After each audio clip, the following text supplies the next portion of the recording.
padlock, and we got instruction down here and USB for charge.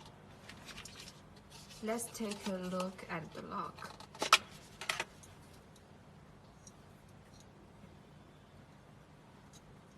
As the machine is new, we can put every of our fingerprint to open the lock.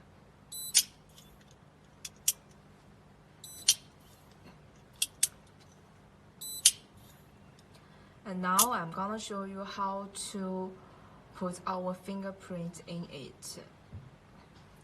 Put our fingerprint on the screen for like 5 seconds until the light turns blue.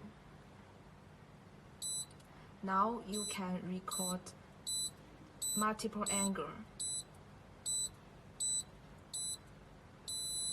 When the green light keeps flashing, that means your fingerprint successfully recorded. And the other of your fingerprint cannot open it.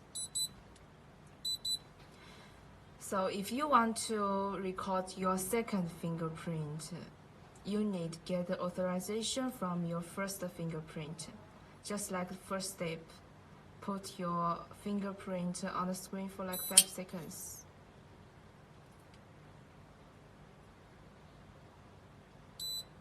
Until the light turns blue, and put your first. Now you can record your second fingerprint.